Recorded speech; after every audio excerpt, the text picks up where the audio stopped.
Hey guys, welcome back to my channel. This is Tony Fergie. I want to take the time out to just thank all my subscribers. The new ones, the old ones, the ones that just keep coming back because they love what they hear. Guys, I want you to watch this video and tell me what you think. His to be a white father and son have both been arrested, charged, and let out on bail after allegedly shooting at an African-American FedEx driver. Brandon Case is charged with attempting to cause bodily injury with a firearm, and his father, Gregory Case, is charged with conspiring with Brandon to commit aggravated assault. DeMontario Gibson says he was trying to find an address while delivering packages for his job at FedEx when he says he was chased and shot at by the Cases, the bullets hitting his work van. DeMontario Gibson is joining us now to tell us what happened. He is here with his attorney, Carlos Moore, as well. DeMontario, thank you so much. This sounds terrifying. Can you tell us what happened? Okay, so basically on the evening of January 24th, I was attempting to deliver a package to 417 Junior Trail, and I accidentally put the wrong address in, so I couldn't find the house. I eventually found the right address and proceeded to deliver the package to it. Upon doing it, I was approached by a white vehicle, and that vehicle chased me, tried to cut me off, and I miraculously got out of there. I went down the street about 2 or 3 houses after I got away from the initial vehicle, and there was a guy standing in the middle of the road holding a gun at my vehicle telling me to stop, which I did not do. They essentially just chased me out the city, and I had to file a police report after that. Shots were fired into my van as well. Yes, ma'am. That's a quick summary of it. Very quick and helpful. And so you were wearing your FedEx uniform when they saw you outside of your van, is that right? Yes, ma'am. I was fully dressed in FedEx uniform. And what do you think the Cases were trying to do? Were they trying to kill you? Honestly, in my humble opinion, I think they were, because after they fired the initial shots, they continued to chase me out of the city again. I say so. If you didn't succeed the first time, then I could just only imagine what they was going to do if they had caught me. Did they say anything? What do you think their motivation was here? I honestly have no idea. We had no type of interaction before they did what they did. No words were exchanged or anything like that. Okay, and Carlos, can you tell us a little bit about DeMontario's interaction then with police once he got them involved here?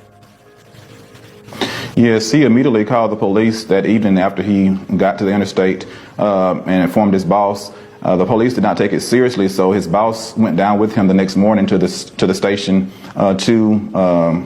to make an official report. She showed them the bullet casings, the actual vehicle with the bullets in it, and the packages with the bullets, and then they started to believe him. However, they still allowed the Cases 8 days of freedom before they turned themselves in to the Brookhaven Police Department, spending less than a day in jail on a $75,000 and $150,000 bond. And so that's why the family has contacted me, because they wanted this to be taken seriously and for there to be real charges for the Cases. DeMontario, when this was happening, and it's really just happened here recently, as you looked back on this after a little bit of time had passed, did you see similarities to the Ahmaud Arbery case? Yes, ma'am. I can definitely see the similarities, and that's why I feel it's my responsibility to speak up, because Ahmaud Arbery didn't survive to speak up for himself, so I want to take that upon myself to do that for me and him as well. So they're out on bail, and they were given time to turn themselves in. How do you feel about that? Honestly, I kind of figured that was going to happen in the first place when I initially reported it, because, like I said, the officers were not taking me serious at all. Even when I went to the police station, they weren't taking me serious. So I kind of figured that was going to happen. If this was a black father and son, and you were a white FedEx driver, do you think this would be different? Yes, man, without questioning. I would have been arrested probably that same night and not given bail at all. How has FedEx responded? Have they been accommodating to you? Not really. I am currently on unpaid leave. They gave me up to 2 weeks off, but it's unpaid. They have paid for therapy. They haven't really supported me in making the case progress forward, or I guess how can I say it? They haven't contacted me at all, except for once since this whole incident went down. They said they was investigating. I haven't heard anything since though.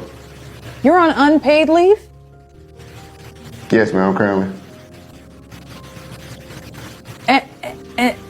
Okay, and if you go back to work, I mean, where would you be working? They told me they was going to try to work that out. I honestly don't know. All right, I have actually just lost signal, but I know that you answered my question, so I'm going to ask you another one because I believe that our viewers are able to hear you. I know, Carlos, that you have suggested, you've requested that the FBI be looking into this incident as a possible hate crime. Can you tell us about that, and can you tell us what you have heard from the FBI? Yes, I did ask the FBI to officially open a hate crime investigation 2 evenings ago. I understand that on yesterday they did go down to the Brookhaven Police Department and pick up the file. And so while they would not confirm or deny that they are investigating, we do believe that they have taken this case seriously. We've also informed the Department of Justice Civil Rights Division, and they have flagged the case, and they're considering opening an investigation as well. So Mr. Gibson is pleased that the federal government is taking this case much more seriously than the Brookhaven Police Department.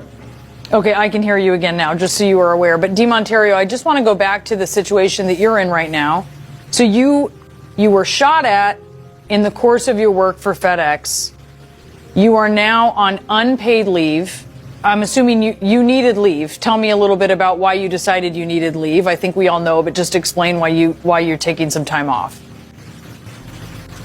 Yes, ma'am. So initially, like, as soon as we left the police station, I was put right back on that same route, like the following day. I tried to go through my work. It became kind of overwhelming, and like my anxiety started acting up. I almost had like an anxiety attack, and I just felt like I couldn't handle it mentally. So I decided to seek therapy and just take a few days off, or as much time as I need off, rather. I mean, look, it sounds incredibly traumatic what you have been through, what you're describing here, and we're going to continue to follow it. DeMonterio Gibson, thank you for being with us. Okay, guys, what did y'all think? See, shame on FedEx. Shame on you guys. Shame on you. Now you're telling me that something like this happens to one of your workers, and you immediately send him back out in the field. Immediately. And you send him back on the same route. Yet the two guys that attack him, the father and son that attacked him, were not even arrested yet. They were not even questioned yet. And you send a young man back out. Now, I can't imagine how traumatized he must have been to say, okay, then fine, he's going back out on that same route. And then just to imagine, he needed time to just, rethink his life over, because no job is worth your life. And to see that you guys gave him time off without pay, shame on you, FedEx. I don't know what's happening in this world anymore, but I can tell you guys this much. Had he been shot or died, he would have just been another story of a young man that got killed on the job, when it's clear that they tried to take his life just for doing his job. Now here we are again, another story, but he just lived through it. But thank goodness the FBI decided to take a closer look at it, and I'm hoping something wonderful comes out of this, because each time you try to go forward, you try to move forward, you're saying to yourself that, maybe this neighborhood, maybe that neighborhood, and then this happens. How can we ever move forward? How can we ever move upwards as a people? You have a large amount of people that will say, okay, we're together, we're brothers and we're sisters. But then you have this group of hate. People that hate just because. They don't need a reason. They hate just because. How do we get past this? How do we move up and forward? Guys, please comment below. Like, share, and know that Tony appreciates and loves you. Have a wonderful day, and thank you guys for coming back.